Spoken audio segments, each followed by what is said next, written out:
अलका बारिश को कोस रही थी। बूंदें लगातार एक लय से जमीन पर गिर रही थी।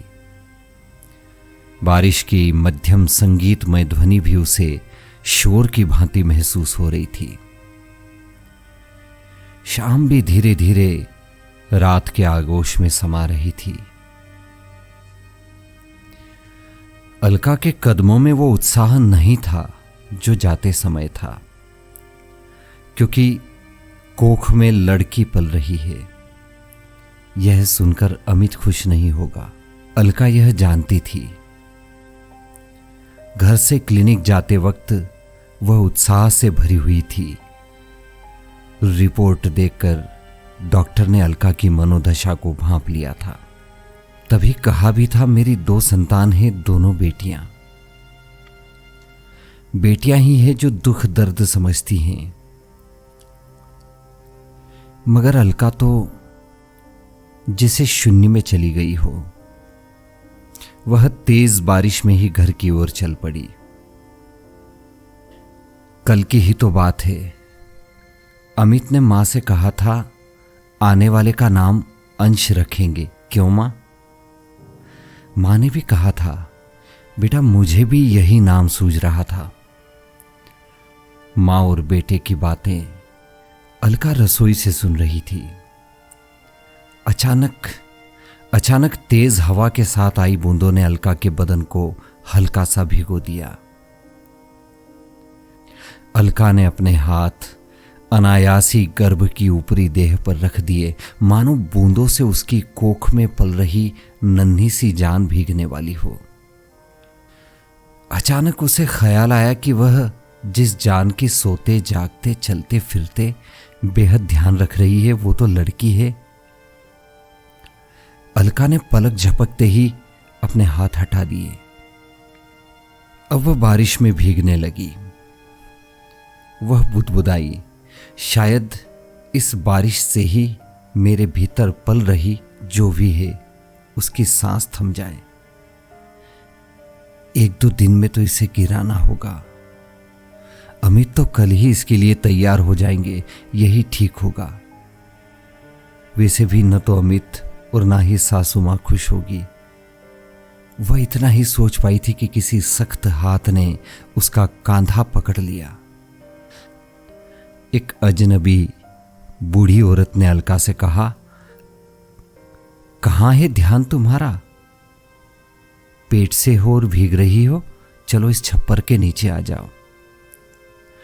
अलका जैसे किसी सपने के टूटने से जुड़ गई थी। खुद को संभालते हुए बोली, ताई मुझे बारिश में भीगना अच्छा लगता है ना, इसलिए। बूढ़ी ने हंसते हुए कहा, धत पगली, इस ताई ने भी 2 बच्चे जने हैं। मैं जानती हूं बात ये नहीं है, बात कुछ और है। पर जो भी हो, पहला है ना। अलका सिमट सी गई। झेंपते हुए बोली, हां ताई। अलका ने कनखियों से देखा। बुढ़िया ने छप्पर में उसे खींचते हुए सिर पर रखी फलों की टोकरी भी नीचे रख दी थी। अलका ने अनुमान लगाया कि बुढ़िया की उम्र 50 से कम नहीं थी। सिर के बाल चांदी से चमक रहे थे। हथेलियों की नसें आड़े तिरछे रूप में उभरी हुई थी। गाल भीतर की ओर पिचके हुए और माथे पर लकीरें चिंता की नहीं, पक चुकी उम्र की थी। अलका ने विषय बदल दिया और पूछा, ताई बच्चे कहाँ हैं? बुढ़िया के सिर पर रखा आंचल भीग चुका था। माथे से आता पानी भौहों से लुढ़कता हुआ पलकों से टपक रहा था। तभी बुढ़िया की आंखों से भी पानी टपकने लगा। अलका ने आसानी से बारिश के पानी और आंखों के पानी में अंतर देख लिया था। वह चुप ही रही। दोनों मौन रहे।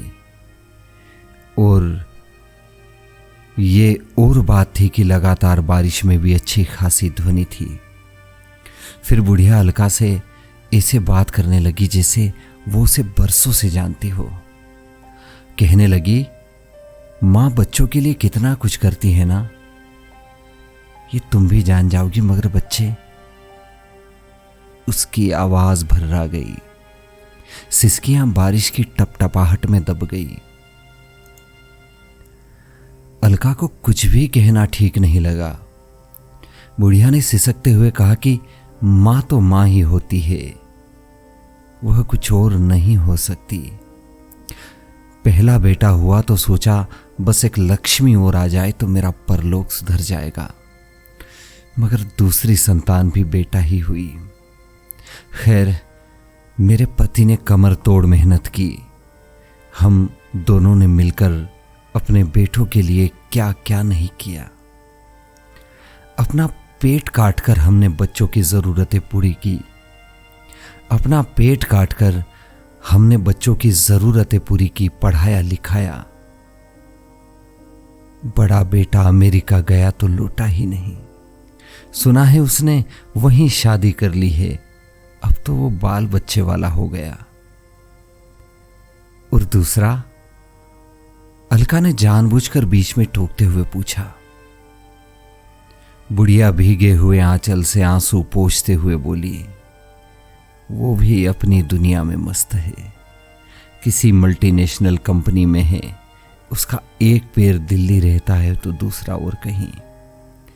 कंपनी की ही किसी लड़की से शादी भी कर ली। अपने पिता की मौत पर आया था, और आया क्या था, वहां चिता ठंडी नहीं हुई और वो चला गया। क्या क्या अरमान देखे थे, क्या क्या सोचा था। कहने को तो दो दो बहुएं हैं बेटा, मगर इस बूढ़ी सास ने बहुओं को मुंह दिखाई तक नहीं दी। काश मेरी बेटी होती, मेरी एक बेटी होती तो मेरी सुध लेती। गाहे बगाहे मेरे पास आती। बेटे मेरे होते तो मेरे पास नहीं आते क्या। अब चलती हूं बेटी, ये बारिश तो थमने का नाम नहीं ले रही। ये फल नहीं बिके तो रात का खाना कैसे खाऊंगी, पर तुम बारिश थमने पर ही निकलना। यह कहकर बुढ़िया ने फलों की टोकरी उठाई और भीगती हुई निकल गई। अलका आसमान को निहार रही थी। बारिश की बूंदें अब उसे अच्छी लगने लगी थी। वह बुदबुदाई, मैं बेटी को जन्म दूंगी।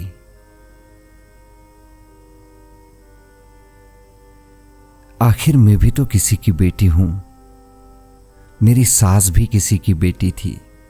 अमित का अस्तित्व भी तो बेटी से ही बना है, फिर बेटी की चाहत क्यों।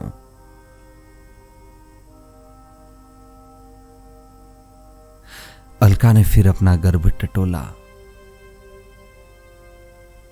अलका ने फिर से अपने गर्भ को टटोला, मगर इस बार उसकी हथेलियों में स्नेह, ममता और दुलार का एहसास था।